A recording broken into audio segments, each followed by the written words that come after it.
So if you followed this channel for a while, you might already know that we've moved from Germany to the US 2 years ago.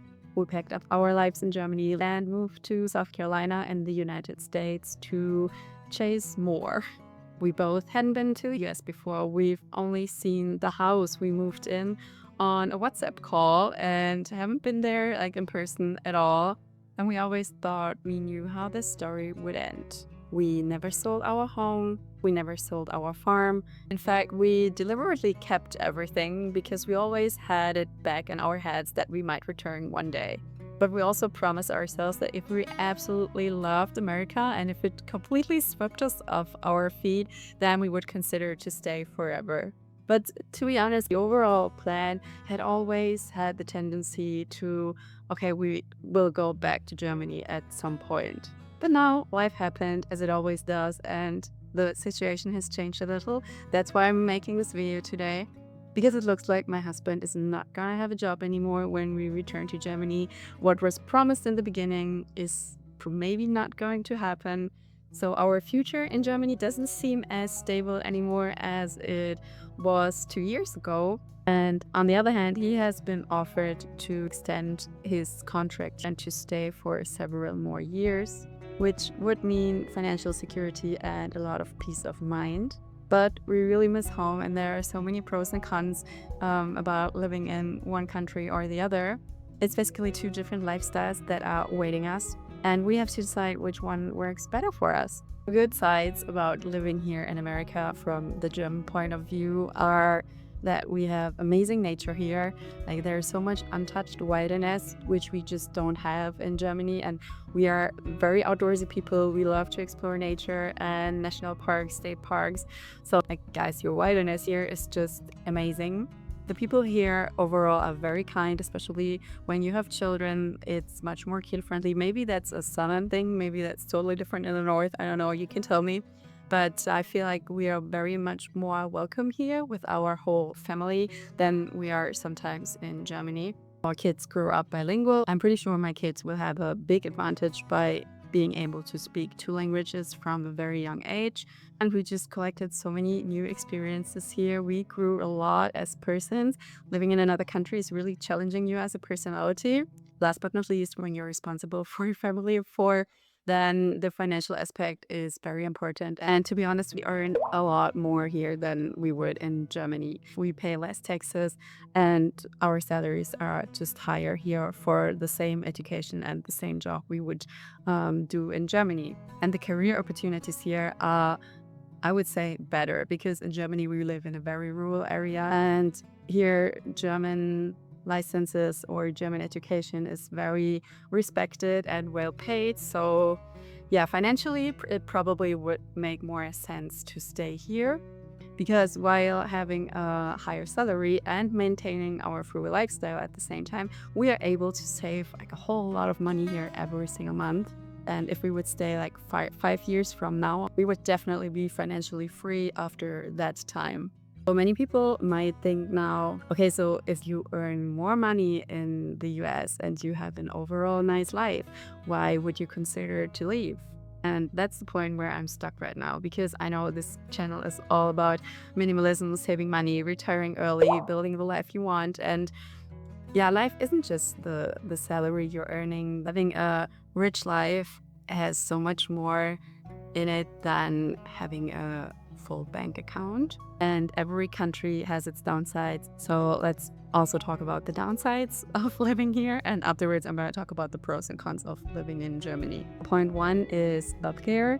So right now we are in a very comfortable situation. We are covered by the corporate contract. We have a very good international insurance, but this could change anytime. And if we would decide on staying longer, we would be responsible for our own health insurance coverage. And to be honest, what I see here with my friends, I tried to find only American friends here because I really wanted to get to know the culture and improve my English and just immerse into the whole experience. And what I'm seeing here with the health insurance and what kind of bills they receive for minor things and what kind of bills we receive, it's really crazy how much is being charged here and how many people are in medical debt, and that is really frightening me. If you have to pay for a 50-minute emergency room visit with your toddler, $2,500, that's scary and can ruin your financial stability within a short amount of time. And I'm still arguing with some people on my first video I made about living in the US as a German about this topic with weapons and gun violence. As a European who grew up in absolute absence of every weapon or gun-related incidents, whatever, I am living here in constant fear. And in those 2 years we lived here, I already encountered 3 shootings in our close surroundings. Like I wasn't really involved, but it was like either next to us or in the forest behind our house or in the Walmart we are regularly shopping at. So it's kind of closer than I want it to be, if you know what I mean. And I'm genuinely scared sometimes when I drop my kids off at school if they are coming home, and this is not a good feeling.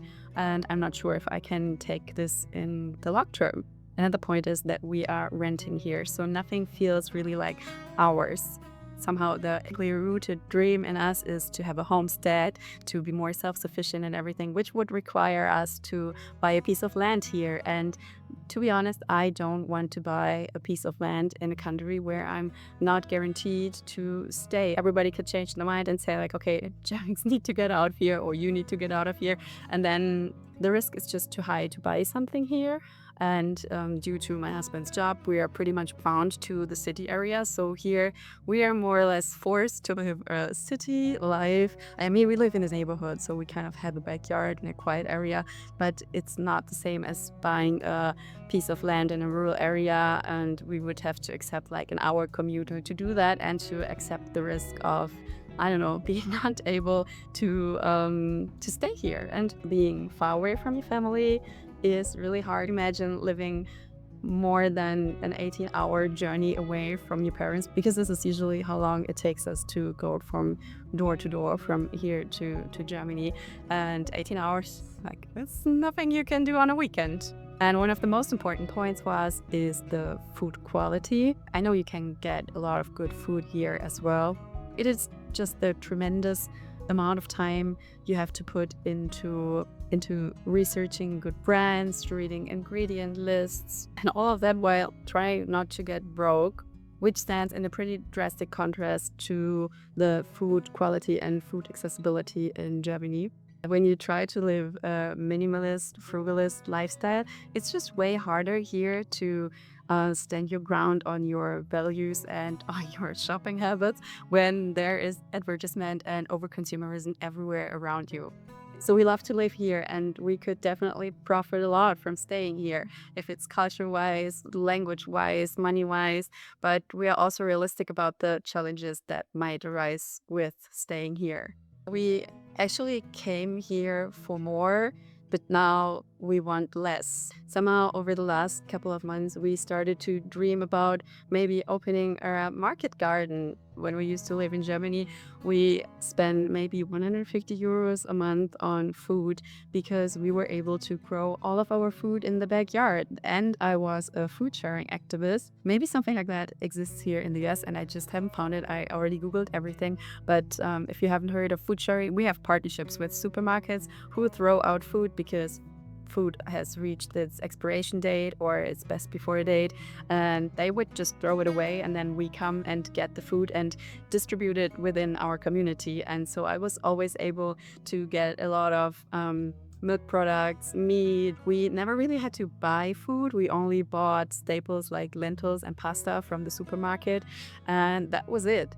And Germany is, even though a lot of Germans like to complain about Germany, an overall pretty safe and stable country, which is great to their citizens. And this is kind of the lifestyle I'm really craving back to have as a family. And now we're kind of in the dilemma. Okay, what is more important now? Having a stable job here in America, earning a lot of money, or going back next year not having a job and having to rely on ourselves and maybe on building a whole market garden from scratch and everything to earn money. So my gut feeling already says that I want to go back, but Germany isn't perfect either, of course. This is important because otherwise it feels biased. Germany has a lot of bureaucracy, higher taxes, Bad weather, especially in winter, like the winters are so long and depressing. I'm already getting anxious when I think about like December, January, and February. It's so depressing and so hard to live in. The evenings are long, and some days the sun goes up when you go to work and it's already down again when you come back from work. And especially in the north where we are from, people tend to be not really super friendly, which is going to be a super high contrast to how we are being treated here with our family. Because people in northern Germany can be very grumpy and the overall atmosphere is not as child friendly as it is here. So I genuinely love to hear from you. If there would be no restrictions, what would you do, or where would you choose to live? Would you choose higher income city life or the countryside place with a lot of hard work, but that feels like home and like your heart is yearning for it? When I imagine our future, I don't see myself driving bigger cars, having a big house. I imagine mornings in my garden with my cup of tea in my hand in my greenhouse, picking herbs for breakfast, a pumpkin arch and more flowers than I can imagine, my chickens growing tomatoes that actually still taste like tomatoes, and my hands in the dirt, no neighbors, building a small market farm, selling my plants and my seeds to our community, just living a slower, simpler life, being present with my kids, teaching them about nature and how to grow food. And I have the feeling that the more overstimulating the city life here in the US is getting, the more I'm craving to go back to the roots and to slow down. I feel like a lot of people are feeling this pressure right now. The more social media is taking over, the more advertisements and the more overconsumerism is taking over, the more people are remembering what they really want and who they really were, and take a step back and try to live a simple life again. But maybe that's a trap. I don't know. Maybe it's just because I spent too much time scrolling through some garden reels. The overall question we have to ask ourselves is, do I want to keep chasing more? And is it still okay these days to chase more and want more? Or do I go back and build the slow life we are dreaming of, but accepting some uncertainty and some financial restraints? It's somehow I can't shake off the feeling that maybe the better paying life and the life that looks better on Instagram is not always the richer life. So let me know, what would you choose?